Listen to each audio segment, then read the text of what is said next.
ಸತ್ಯ ಸೀರಿಯಲ್ ದಿವ್ಯ ಮಾತಿಗೆ ಸತ್ಯ ಎದುರೇಟು ಇನ್ನೂ ಬದಲಾಗಿಲ್ವ ದಿವ್ಯ ಎಂದ ಫ್ಯಾನ್ಸ್. ಸತ್ಯಳಿಗೆ ಇತ್ತೀಚೆಗೆ ಗಂಡನ ಜೊತೆ ಟೈಮ್ ಸ್ಪೆಂಡ್ ಮಾಡುವ ಆಸೆ ಹೇಗಾದರೂ ಮಾಡಿ ನಾನು ಮತ್ತು ನನ್ನ ಗಂಡ ಕೆಲಸದ ಒತ್ತಡದ ಮಧ್ಯೆ ಕೂಡ ಖುಷಿಯಾಗಿರಬೇಕು ಎನ್ನುವ ಬಯಕೆ. ಸತ್ಯ ತಾಯಿ ಮನೆಯಲ್ಲಿ ಹೋಗಿ ಅವರಿಗೆ ಕೊಂಚ ಪ್ರಮಾಣದಲ್ಲಿ ಸಹಾಯ ಆಗಲಿ ಎನ್ನುವ ನಿಟ್ಟಿನಲ್ಲಿ ಹಣ ನೀಡುತ್ತಾಳೆ. ಮನೆಗೆ ಸತ್ಯ ಹಣ ಕೊಟ್ಟಿದ್ದಕ್ಕೆ ದಿವ್ಯ ಕೊಂಕು ಮಾತುಗಳಿಂದ ನಿಂದನೆ ಮಾಡುತ್ತಾಳೆ.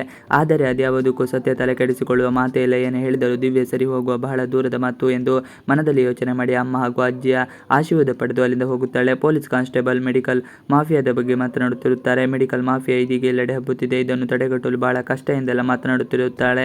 ಸತ್ಯ ಕೇಳಿಸಿಕೊಳ್ಳುತ್ತಾ ಇರುತ್ತಾಳೆ. ಅದೇನು ನೀವು ಮಾತನಾಡ್ತಾ ಇದ್ದೀರಾ, ನೀವು ಯಾವುದರ ಬಗ್ಗೆ ಮಾತನಾಡುತ್ತೀರಾ ಎಂದು ಕೇಳಿದಾಗ ಏನು ಹೇಳದೆ ಸುಮ್ಮನಾಗುತ್ತಾರೆ ಕಾನ್ಸ್ಟೇಬಲ್ಗಳು. ಇತ್ತ ಬೇಗ ಬೇಗ ತಮ್ಮ ಕೆಲಸ ಮುಗಿಸಿ ಮನೆಗೆ ಬರುತ್ತಾಳೆ ಸತ್ಯ. ಇವತ್ತಾದರೂ ಗಂಡನ ಜೊತೆ ಮಾತನಾಡಬೇಕು, ಅವರ ಜೊತೆ ಸಿಕ್ಕಾಗೆಲ್ಲ ಕಾಲ ಕಳೆಯಬೇಕು ಎನ್ನುವುದು ಆಸೆ ಸತ್ಯಳಿಗೆ ಇರುತ್ತದೆ. ಆದರೆ ಅದ್ಯಾವುದು ಯಾರ ಬಳಿಯೂ ಹೇಳಿಕೊಳ್ಳುವುದೇ ಇಲ್ಲ. ಇನ್ನು ರಾತ್ರಿ ವೇಳೆ ಗಂಡನ ಜೊತೆ ಮಾತನಾಡಬೇಕು ಎಂದುಕೊಂಡಾಗ ಕಾರ್ತಿಕ್ ಲ್ಯಾಪ್ಟಾಪ್ ಹಿಡಿದು ಕೆಲಸ ಮಾಡುತ್ತಿರುತ್ತಾನೆ. ಟೈಮ್ ಮೀಸಲಿಡಲು ಹೇಳಿದ ಸತ್ಯ, ಅಮೂಲ್ ಬೇಬಿ ಇವತ್ತಾದರೂ ನನಗೆ ಟೈಮ್ ಕೊಡು, ಯಾಕೆ ನೀನು ಹೀಗೆಲ್ಲ ಮಾಡ್ತಿದ್ಯಾ, ಇವತ್ತು ನೀನು ಕೆಲಸ ಮಾಡಬೇಕಾ, ನನಗೆ ನಿಮ್ಮ ತೋಳದಲ್ಲಿ ಮಲಗುವ ಆಸೆ, ನಿಮ್ಮ ಜೊತೆ ಏನೆಲ್ಲ ಹಂಚಿಕೊಳ್ಳು ಎನ್ನುವ ಬಯಕೆ, ಆದರೆ ನಿಮಗೆ ಸ್ವಲ್ಪ ಕೂಡ ಟೈಮ್ ಇಲ್ಲ, ಅದೇ ನನಗೆ ಬೇಸರ ಎಂದು ಮನದಲ್ಲಿರುವ ನೋವನ್ನು ಹೊರಗೆ ಹಾಕುತ್ತಾಳೆ. ಮೇಡಮ್ ಅವರಿಗೆ ಇವತ್ತು ನನ್ನ ಗಂಡನ ನೆನಪಾಗಿ ಬಿಟ್ಟಿದೆ ಎಂದು ಕಾರ್ತಿಕ್ ವ್ಯಂಗ್ಯವಾಡುತ್ತಾನೆ. ಇದನ್ನೇ ನೋಡಿದ ಸತ್ಯಗೆ ನಗು ಬರುತ್ತದೆ. ಏನೋ ಮಾತನಾಡಬೇಕು ಎಂದು ತೋಚದಾಗುತ್ತದೆ.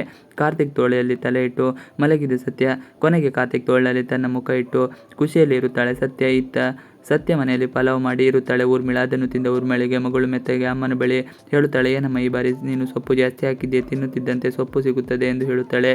ತಲೆ ತುರುಗಿ ಬಿದ್ದ ಊರ್ಮಿಳಾ. ಇದನ್ನು ಕೇಳಿದ ಸೀತಾ, ಊರ್ಮಿಳಾ ನೋಡು, ಊರ್ಮಿಳಾ ನಿನ್ನ ಮಗಳು ತಿನ್ನುವಾಗಲೂ ಏನೋ ಕಾಮೆಂಟ್ ಮಾಡುತ್ತಾಳೆ ಎಂದು ತಮಾಷೆ ಮಾಡುತ್ತಾಳೆ. 4 ಕೊಡುವ ಬಳಿಗೆ ಎಂದು ಹೇಳಿದ್ದೆ ತಡ ಊರ್ಮಿಳಾ ಮಗಳಿಗೆ ಹೊಡೆಯಲು ಓಡೋಡಿ ಬರುತ್ತಾಳೆ. ಅಮ್ಮ ಓಡಿ ಬರುವುದನ್ನು ನೋಡಿದ ಊರ್ಮಿಳಾ ಮಗಳು ಓಡಿ ಹೋಗುತ್ತಾಳೆ. ತನ್ನ ತಾಯಿಗೆ ಕೈ ಸಿಗದೆ ಹೋಗುತ್ತಾಳೆ. ಅಷ್ಟರಲ್ಲಿ ಊರ್ಮಿಳಾಗೆ ತಲೆ ಚಕ್ಕರ್ ಬರುತ್ತದೆ. ಆಕೆ ತಲೆ ಹಿಡಿದುಕೊಂಡು ಕೆಳಗೆ ಬೀಳುತ್ತಾಳೆ. ಮುಂದೇನಾಗುತ್ತೋ ಕಾದು ನೋಡಬೇಕಾಗಿದೆ. ಇವಿಷ್ಟು ಇವತ್ತಿನ ವಿಡಿಯೋ. ಈ ವಿಡಿಯೋ ನಿಮಗೆ ಇಷ್ಟ ಆದರೆ ಪ್ಲೀಸ್ ಲೈಕ್ ಚಾನಲ್ ಸಬ್ಸ್ಕ್ರೈಬ್ ಮಾಡಿ. ನೀವು ನಮ್ಮ ಯೂಟ್ಯೂಬ್ ಚಾನಲ್ನ ಸಬ್ಸ್ಕ್ರೈಬ್ ಆಗಿಲ್ಲ ಅಂದರೆ ಬೇಗ ಸಬ್ಸ್ಕ್ರೈಬ್ ಮಾಡ್ಕೊಳ್ಳಿ. ನಾವು ಹಾಕುವಂಥ ಎಲ್ಲ ವಿಡಿಯೋಗಳು ನಿಮಗೆ ನೋಟಿಫಿಕೇಶನ್ ಮುಖಾಂತರ ದೊರೆಯುತ್ತದೆ. Thanks for watching video.